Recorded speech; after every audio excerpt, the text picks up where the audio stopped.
If scientists, experts, government officials feel that restaurants and bars are the absolute worst perpetrators of the spread of the disease, then they should close us down and they should offer us some sort of financial remuneration to weather this period.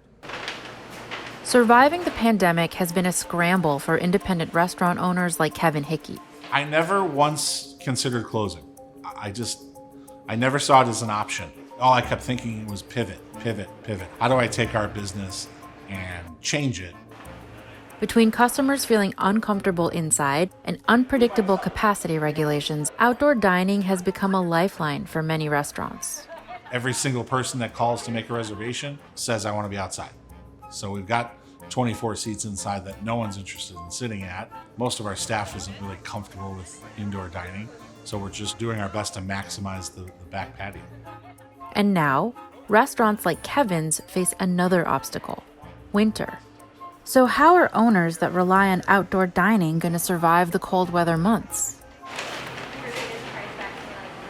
My family's been in the neighborhood for 6 generations, and I was struggling to find anything in the hot, sexy downtown restaurant areas. And this little corner tavern that I'd known my whole life was for sale. And I finally decided to buy it and open a restaurant on the street I grew up on. After 20 years with the Four Seasons, Kevin finally opened his own bistro on the south side of Chicago in 2014. It's called the Duck Inn, named after his grandmother's Depression-era diner that used to be blocks nearby. Before lockdown, Kevin said business had been going well. The Michelin-rated chef had 35 employees, and his restaurant had become a neighborhood staple.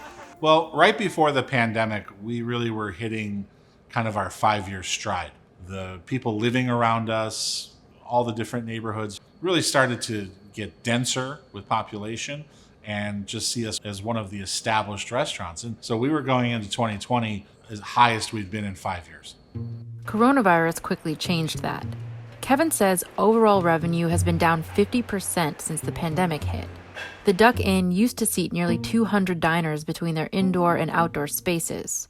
Now, they could host 44 people outdoors only. And while Kevin says delivery and takeout is up a bit, it still only accounts for 5 to 15% of what they make on a given night. It's been really, really rough. The pandemic hit, we were shut down, and we immediately said, okay, we got to find some revenue. So we put all of our wine and all of our high-end whiskey online and said, you can come and buy all this. They bought it all. In April, Kevin received a loan from the Federal Paycheck Protection Program, or PPP. The loan was intended to provide relief to small businesses in need, and the aid allowed Kevin to cover 2 months of payroll. I don't think that we would have been able to survive without PPP. We were cutting everywhere we could, but once the PPP came, be like, okay, I can pay their salaries, I can pay health insurance, I can pay the rent, I can pay the utilities. This makes a huge difference. That aid helped Kevin survive until June, when Chicago's reopening plan allowed for outdoor dining as long as all tables were at least 6 feet apart. In early July, Chicago allowed indoor dining at 25% capacity. No dining area, in or out, can have more than 50 people. In late August, the state announced new regulations requiring customers at bars and restaurants to keep their masks on while interacting with staff. With the summer coming to an end very soon, we are extremely concerned about how we're going to maintain. I'm on my 3rd contractor trying to build an outdoor coverage, but everyone says they're too busy. We have an architectural rendering for an outdoor covering that's really awesome. We just don't have anybody that can build it. Operating in colder weather comes with added expenses. Propane heaters cost hundreds of dollars a piece and have been in high demand. Tent rentals start climbing up into the thousands, and more formal enclosures like this one can get into the hundreds of thousands of dollars depending on the features. But some owners and experts aren't convinced these enclosures are worth the expense. Can you imagine with snow and winter, people saying, oh, I'd love to go eat in that outdoor tent? I don't think these are realistic scenarios. Saru Jayaraman leads food labor research at UC Berkeley. She's concerned that any restaurant dining, indoor or outdoor, will not be safe during winter. Prior to the pandemic, we had done years of studies funded by the National Institute of Health in which Everybody in our industry acknowledged the restaurant industry is primarily responsible for spreading the flu.